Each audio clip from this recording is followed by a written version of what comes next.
All right, hi to those of you viewing the recording. Apologies, I did skip the first few slides before I realized I wanted to record. So we've just covered the benefits of study abroad. So thank you for being with us, and we'll move on now. All right, so real quick before we continue, I just want you to know that you have a really great team of professionals here in the Study Abroad office who are ready to work with you to plan for your study abroad program. So you see we're a small but mighty team of 5, and each of us advises for a different region of programs around the world. So after you've had some time to get on our website, explore programs, once you identify a few, you'll be able to know which of my team is the specific advisor for your program, and then you can make an appointment with that person through iAdvise. So you can find Study Abroad and iAdvise, and then all of us are in there, and you could just make an appointment with us directly. If you want to get to know the specific regions we advise for, that information is available on our website, and you can have this link here. I'll make sure to send a copy of these slides out after, that way you have direct access to that link as well. But in short, we've all had the incredible opportunity to either live, work, or study in other countries around the world. And so we love speaking with students about our own experiences. So if you just have questions about what it's like, we're also happy to share our experiences with you. So you might be asking, all right, as a UIC student, where in the world can I go? And as this map populates, I hope you're impressed and surprised that we are fortunate to have many, many programs around the world. So we have over 200 programs across 55 countries, more than 55 countries around the world. So I like to say, it's safe to say, no matter your interest, we can probably find a program for you. Now, it's not important that you remember all these details I'm going to talk about right now, but I just want you to understand that we have different types of programs. And depending on what your goals are, you might gravitate towards a certain type. So I'm going to do a quick overview. This information is available on our website, though. So again, don't feel like you have to memorize it. So first are what we call faculty-directed programs. And these are usually short-term programs that are offered either during the summer or academic breaks, such as spring break. And they're led by UIC faculty members. So Dr. Olsen in a few moments is going to talk about 2 programs that she'll be leading, but we have about a couple dozen other programs led by other UIC faculty members. So you would travel with some UIC professors, a group of UIC students, and you would be taking UIC classes for a short period of time abroad. These are great because they're pre-planned. So you literally show up on day 1, you're met by your instructors, you get to the housing, and then you've got your classes already scheduled.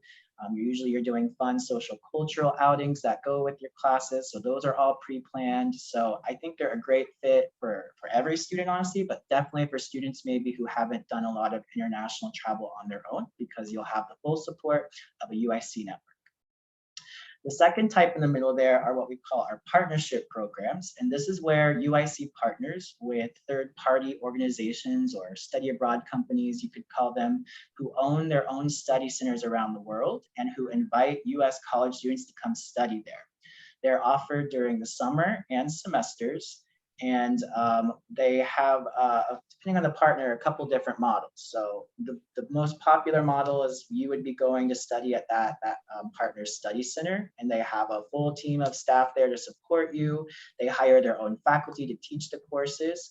But some partners also have the option where they partner with a local university, and then you could take some local classes at that university where if you wanted to get some experience, taking classes alongside host nationals. So that could be an option as well.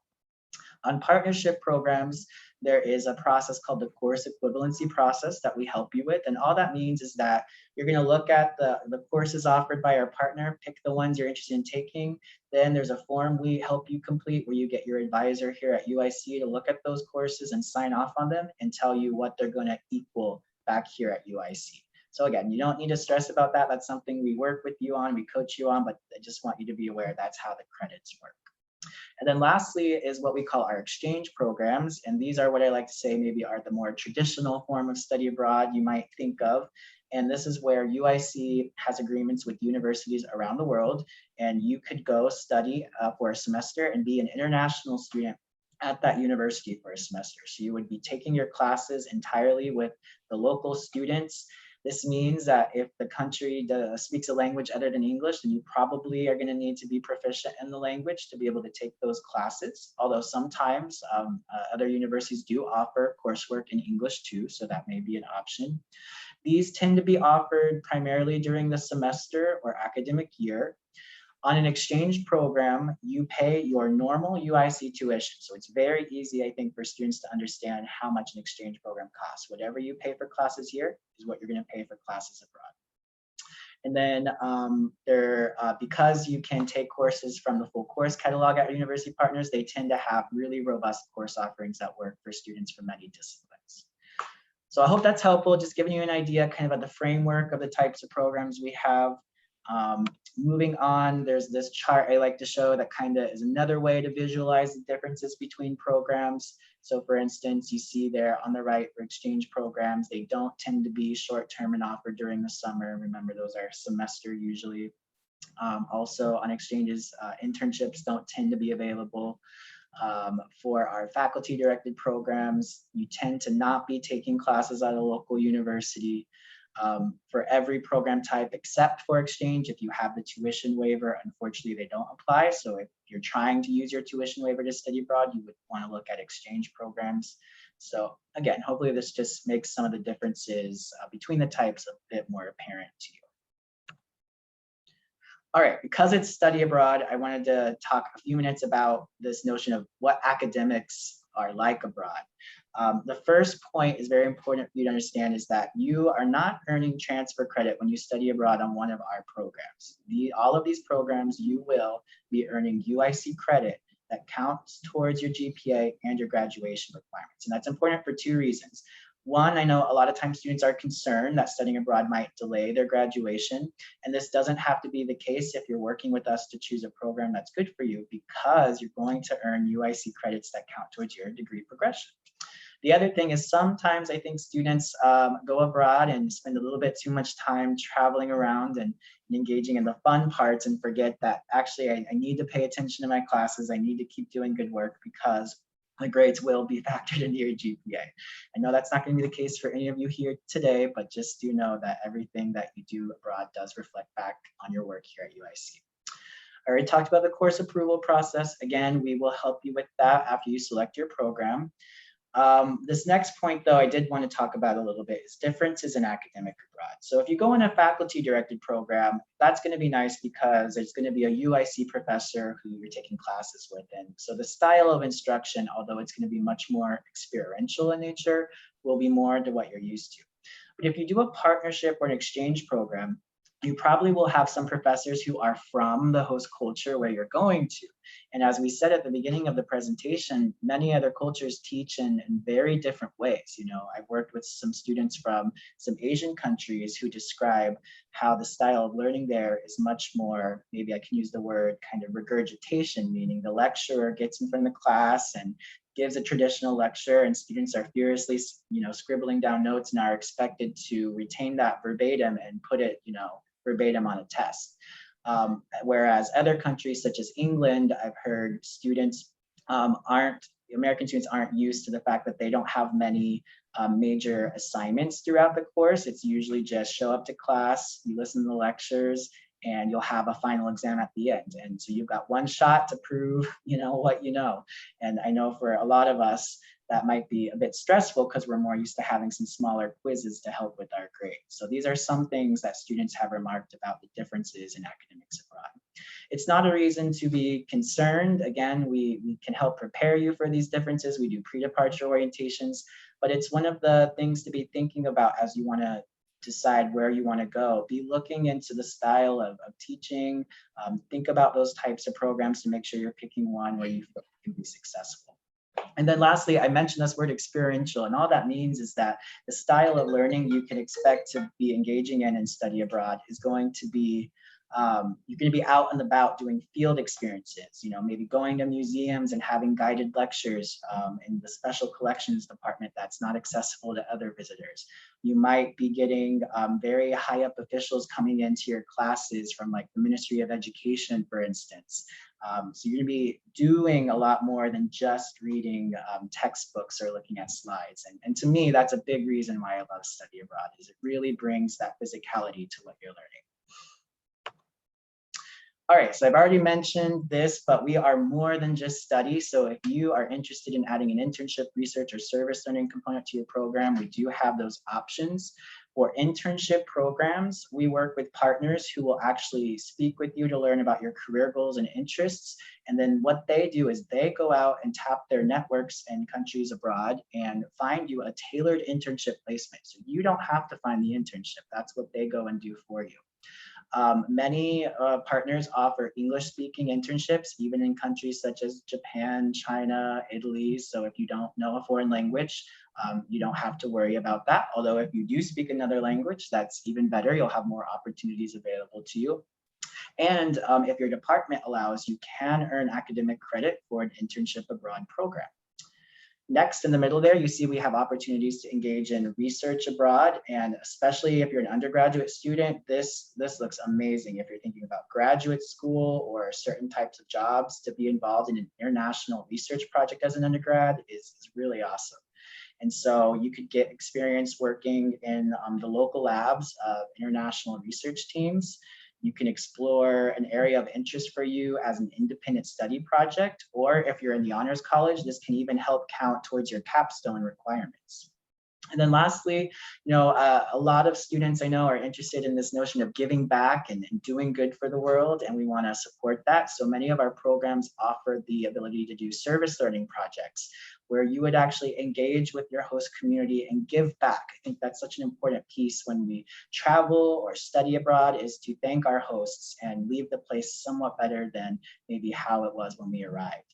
The good news is there are good and bad ways to do service learning, and we partner with partners who are known to be leaders in the ethical organization of service learning programs, so they can work with you to match your interest and goals with a project that is meaningful for the local community. Some departments may be willing to award academic credit for service learning experience, maybe by way of an independent study. So if this is something you want to look into, we can help you with that. All right, due to the pandemic, a lot has changed, and I should quickly say that right now study abroad is largely paused, although we do have 5 students in South Korea at the moment. We're all hopeful that things will continue to get better and allow us to resume study abroad at a grander scale, hopefully as early as spring. On that note, we are set to make a decision about spring study abroad on October 15th. So if you are looking to go abroad for spring, that is a key date for you to keep in mind. In the meantime, though, we've had to get creative at giving students international opportunities during this time. So we've onboarded a few virtual international internship programs. And so these are offered in collaboration with the same partners who tend to offer in-person internships. Now they're just doing it remotely, just like we are today. Dr. Olsen and I all had to work remotely throughout the past 17 or so months. And so I don't think this is going away anytime soon. So it adds the extra benefit of giving you that experience in working remotely. Again, these internships would be tailored to your specific goals and interests, and you don't have to go out and find it. Our partners find it for you. They can be English speaking, and we have them all across the globe for different fields. They are often paired with a global workforce seminar, which really is just meant to help you unpack your experience.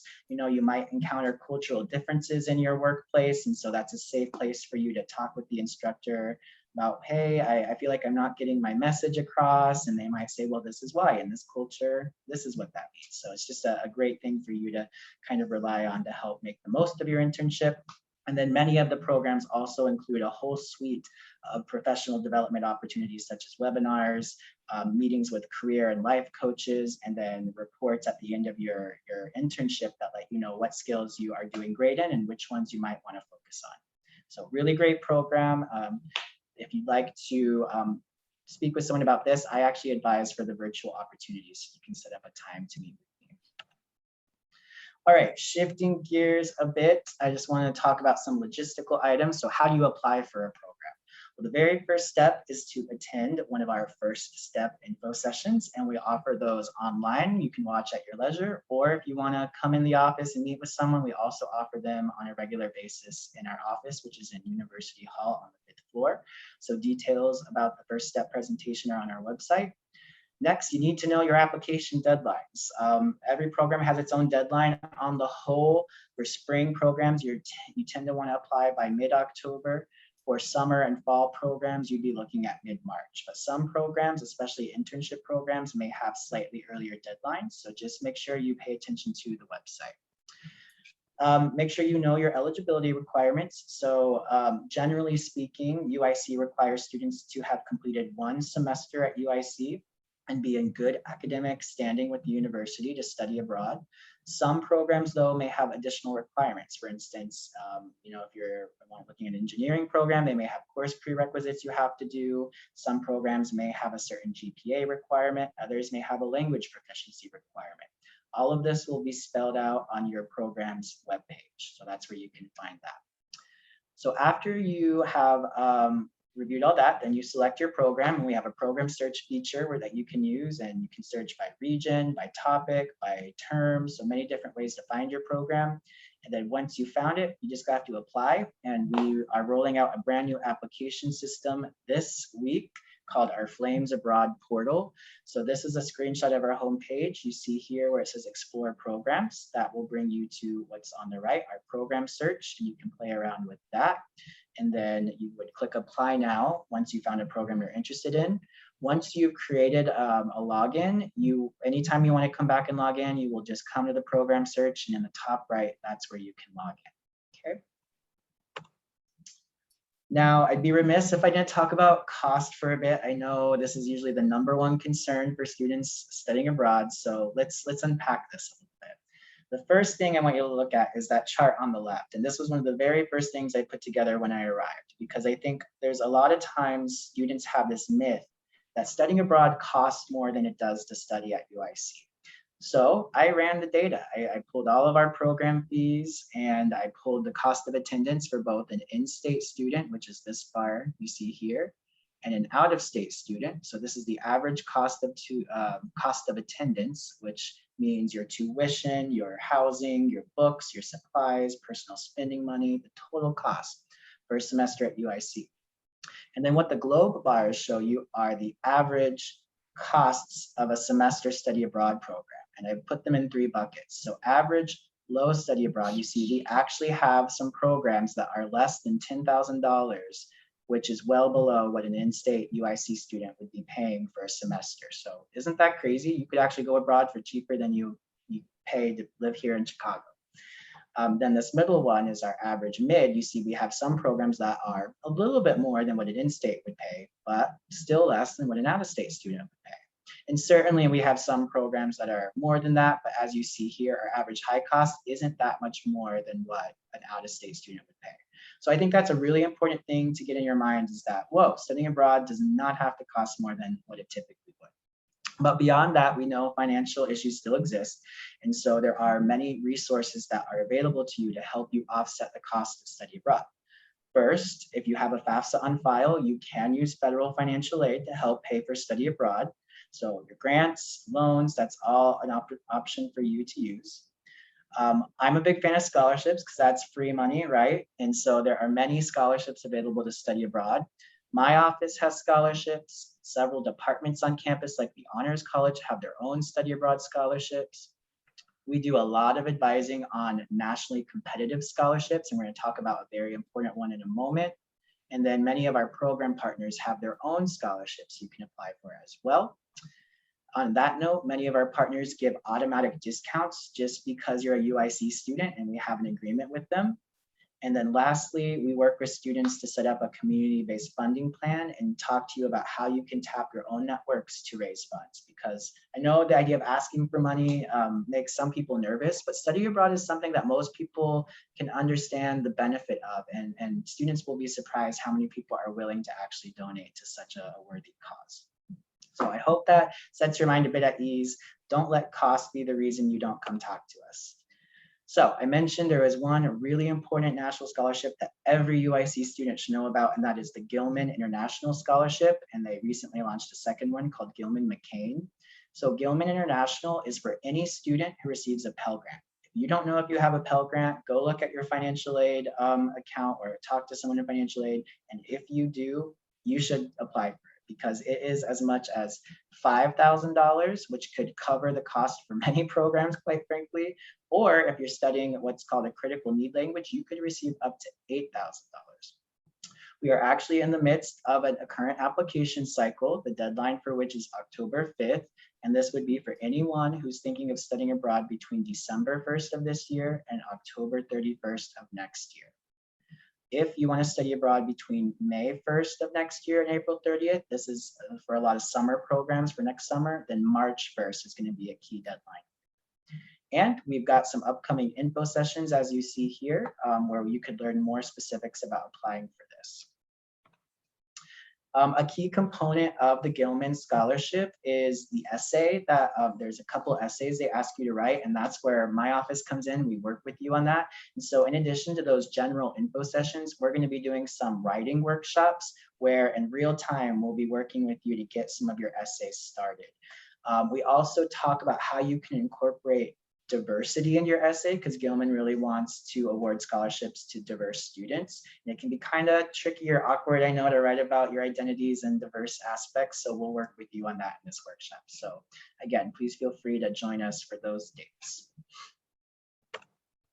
All right, for this, I'm going to breeze by, but just some quotes from some of our alumni talking about their experiences. Again, you'll get these slides and you can read about that. On that note, if you want to talk to any alumni, we'd be happy to put you in touch so you can learn about their experiences. And then before I turn over to Dr. Olsen, I just wanted to highlight a few partnership and exchange programs that might be interesting for education students. So on this slide, we have a handful of partnership programs that I thought had interesting coursework for education students. This is not an exhaustive list, so this is not the only 3 programs you could look at, but just as an example. So we've got DIS, a great partner who only does programming in Scandinavian countries. So at their Copenhagen location, they actually have a module called Child Development and Diversity. And if you've ever heard about Scandinavia and education, you know they are leaders in the world in terms of their outputs and the rankings. Their students routinely are on the highest ends of those reports. So I think that would be a fantastic location to go discover what is it that they're doing that allows them to achieve these results. Next, IES Abroad is a really big study abroad partner who's actually based here in Chicago, and they have a direct enrollment option at the University of Auckland in New Zealand, which I've not been there yet. It's on the top of my list to get to because it looks like a beautiful country. But you'd be able to study at the University of Auckland with support from IES Abroad.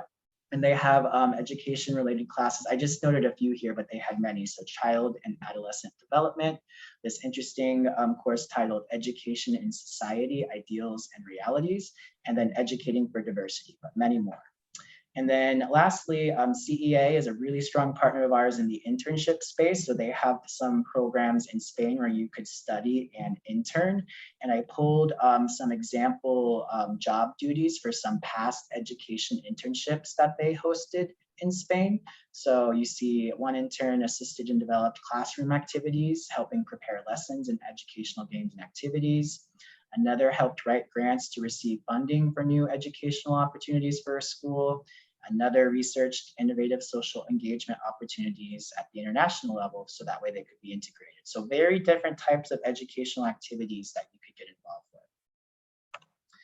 All right, and then real quick, for our exchange programs, here are 4 exchange partners who have colleges of education that are available for you to take classes from. So Cardiff University in beautiful Wales in the United Kingdom. We have the Royal Melbourne Institute of Technology in Melbourne, Australia, who has a lot of education offerings. The University of Amsterdam in Netherlands, and I checked, they had many course offerings in English, so you don't need to know Dutch if you want to go study in Amsterdam. And then the University of Birmingham in UK. And my colleague Crystal Williams advises for all of our exchange programs. So if any of those destinations sound exciting, you can get in touch with her. All right, that was a lot for me. Thanks for your patience. I'm now gonna stop sharing my screen so we can pass it over to Dr. Olsen to share about the 2 new faculty-directed programs for College of Education students. All right, thank you. Give me a second. Actually, it's been a while since I've been on Zoom, which is a nice break. But I feel like I'm a little rusty in all these buttons, so present this.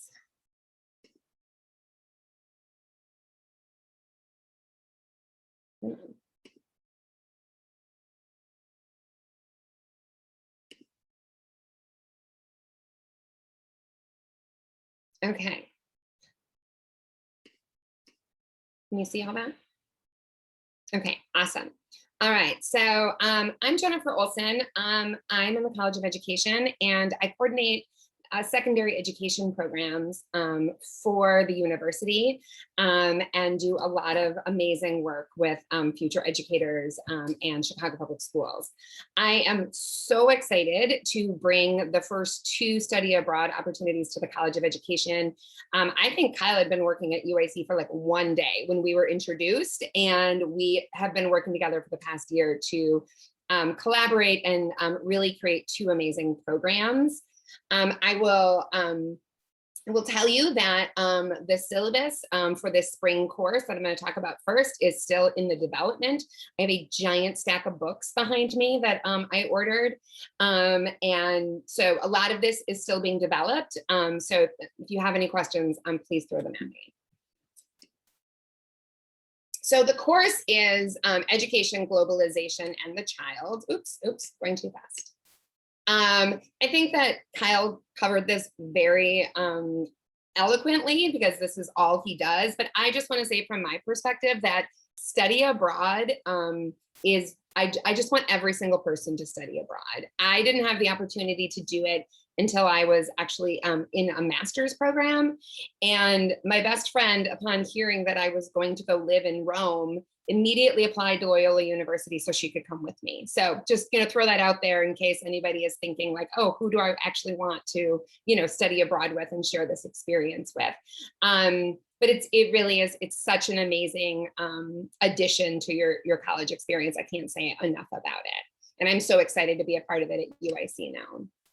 So I'm going to talk a little bit about the course first, and then I'll go into some of the program highlights.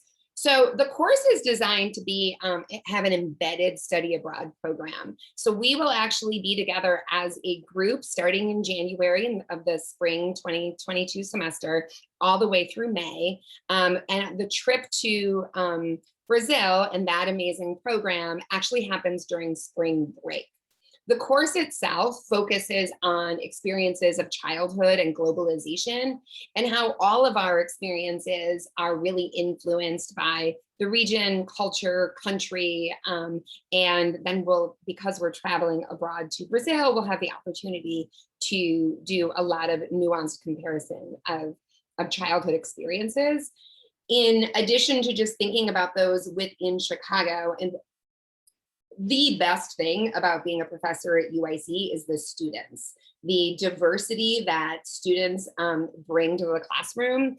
I'm really excited to think about this course really being shaped by who actually registers for the course, who wants to participate in this study abroad program, because I think even across the city of Chicago, the state of Illinois, or even the United States, our educational experiences are likely very, very different. So I think even before we travel for our study abroad program, there'll be so many rich conversations in thinking about childhood experiences. So the other thing I'm really excited about is exploring the city of Chicago before we go on our spring break program, to think about how we can think about the educational system and schooling experiences. I worked in Chicago Public Schools for 10 years. Chicago has just over 500 schools across the entire district, and you may be CPS graduates, maybe you know this even better than I do, but the experiences in schools is quite different across these 500 schools. And so my hope is that we are able to use actually not just UIC campus, but the city at large as our classroom over the semester. With COVID, we may have some restrictions on that, but we will still be able to move through some neighborhoods and think about how the different spaces, even within the city, are quite different in terms of what childhoods and educational experiences might look like for students. And then as a group for spring break, we will travel to Brazil together. And I will get to that in a few slides. The class will include a lot of participation from students, amazing like conversations and building on your identities and your experiences. And we will do, you know, a lot of work of comparing and contrasting these different experiences. I'm really excited. And I think this really, one of the things I've been thinking about as a teacher is thinking about these last 17 months. We've all been forced to sit in front of a camera. I am currently at home right now. It looks like I'm on campus because I have a virtual background, but I'm at home. And when we were designing this program, we realized that we are all experts now, right? In engaging and learning and teaching and talking on Zoom. And so when we built the program and we were working with our partners in Brazil, one of the things we realized we could do was build some of those virtual experiences into the program so that starting in January and February, before we travel to Brazil, we will have the opportunity to engage in virtual meetings with experts in different areas about the history and culture, but also with Brazilian college students who we will then in March be able to meet face to face and do collaborative work with. So it's just one of the things that I think, obviously COVID, terrible, but there are a lot of things in ways that we shifted as educators that we can really think about then improving our practice moving forward. And I don't know if COVID hadn't happened, if I would have had the idea that like, oh, we should have these virtual meetings. Now virtual meetings are, everybody knows how to do these. So there's no reason we shouldn't enrich our experience on campus and get to know our partners in Brazil before we actually travel there. And I think that that will help the transition when we get there. So some of the things I'm thinking about in terms of what the class might look like, I mentioned a lot of student discussions. Nor, I know you said you're a teaching of English major, so you'll probably love the idea of Socratic seminars.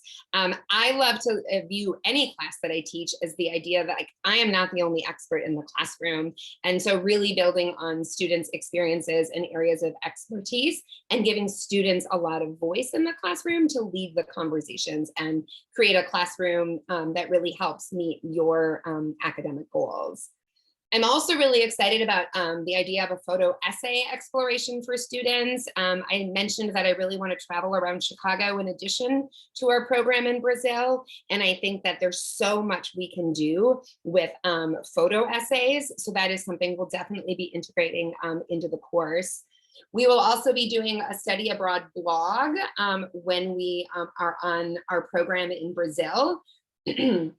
I think this will be an amazing tool for students to reflect on their experiences. And then also a year later will become an amazing recruitment tool for me to say like, look at this blog, look at these amazing experiences that students had. So for the following year to recruit students to come back or new students to come and enroll in the course.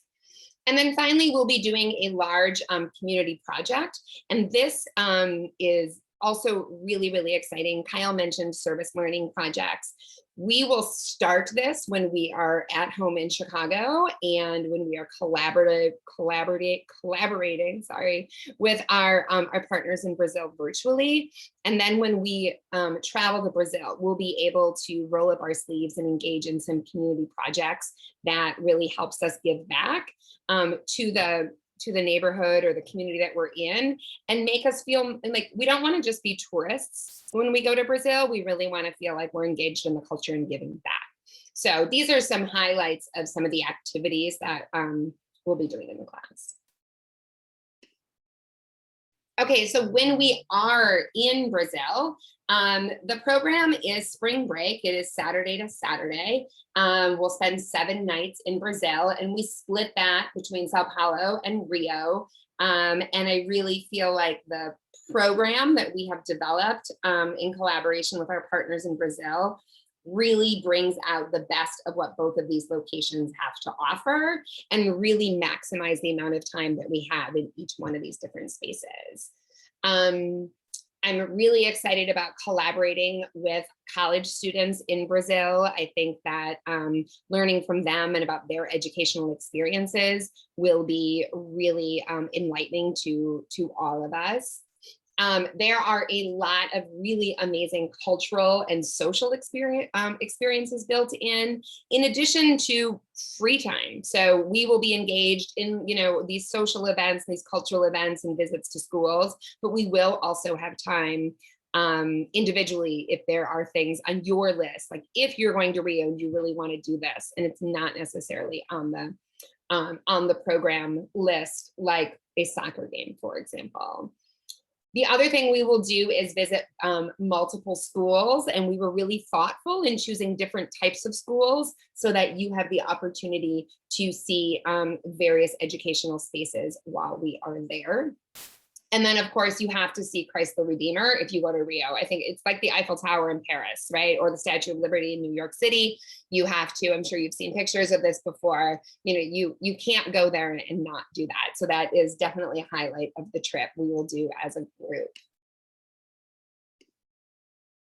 The course is open to all undergraduate students. It is situated within the College of Education, but anybody across the entire university is welcome to apply to take the course and participate in the study abroad program to Brazil. You do need to have a 2.7 GPA or above. The application process, I think Kyle already did a pretty nice job of talking through. And then the interview is really just a way for me to understand, like, who are the people that, want to travel to Brazil together in March.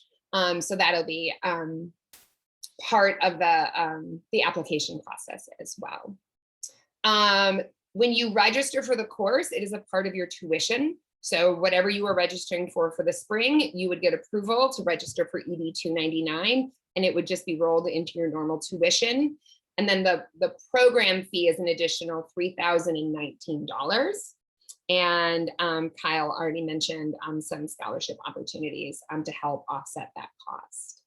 So what is included in that? Accommodations, breakfast, private transportation, some of your dinners, including a big welcome and farewell dinner. And then we also have 24/7 support from Campus B, which is our partner organization in Brazil. Kyle, did you want to jump in? Yeah, thanks. I just wanted to say that all flights are included too. So we'll have a group flight leaving from Chicago to Brazil, and then the flight from Sao Paulo to Rio is also right. So that's a really good value. Yeah, that's huge. And you don't have to worry about that. Kyle will find the flight. We'll book we'll book the flights, and we will all, be at probably O'Hare together and fly out together. I will be like the nervous mom, like waiting at O'Hare, like somebody's going to be late. So those are just, some more of like the nitty gritty details of the trip in a nutshell.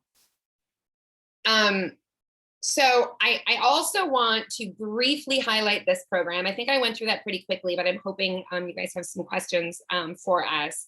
Kyle and I have also been collaborating on this other amazing program called First Year Flames Abroad.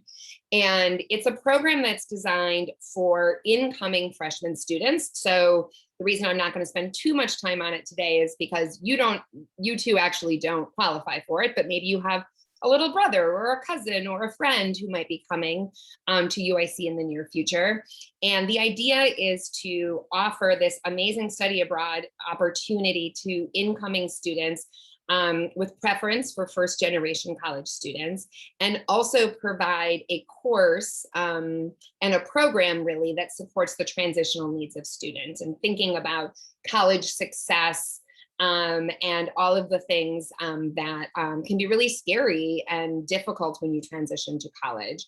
And it should be starting in summer, next summer of 2022, with the immersive program scheduled to be in Costa Rica.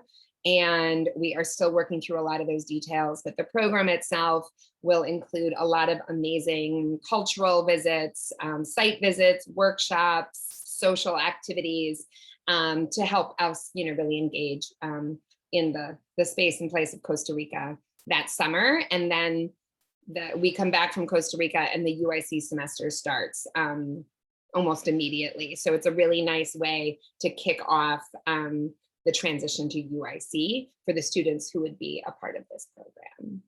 Did you want to add anything about that one, Kyle?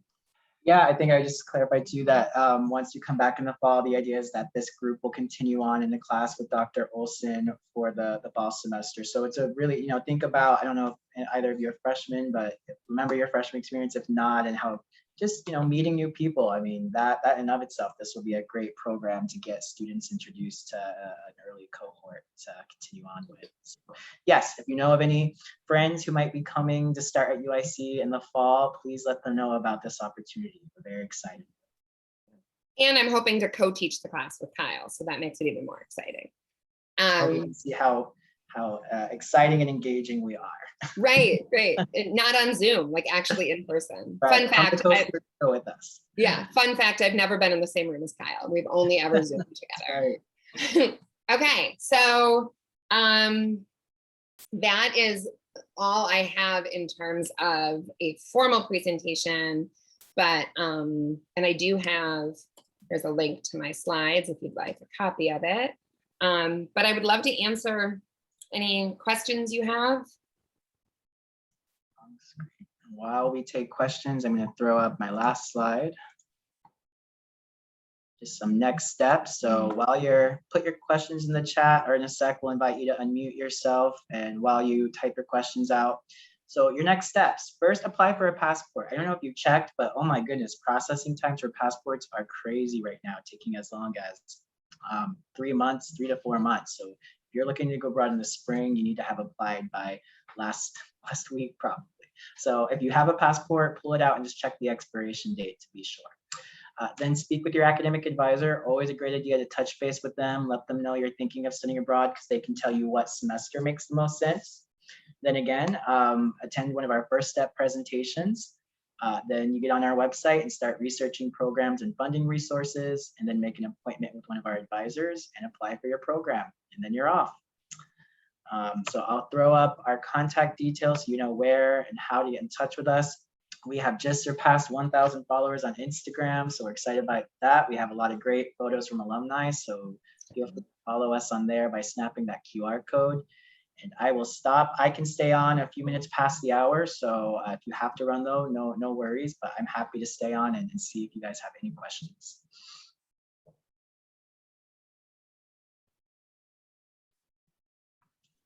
I don't really have any questions at the moment, but if I do, I will definitely contact one of you guys.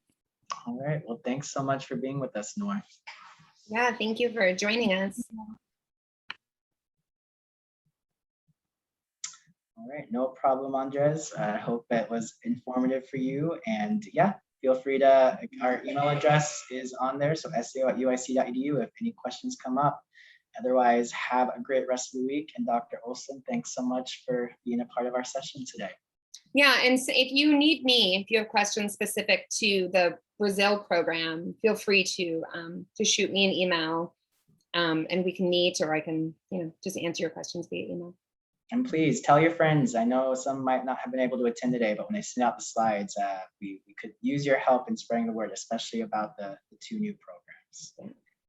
All right, with that, have a great rest of the week, everyone. And if you are interested in our other sessions for this week, they're on our homepage, so check those out. Thank you, everyone. Thank you so much.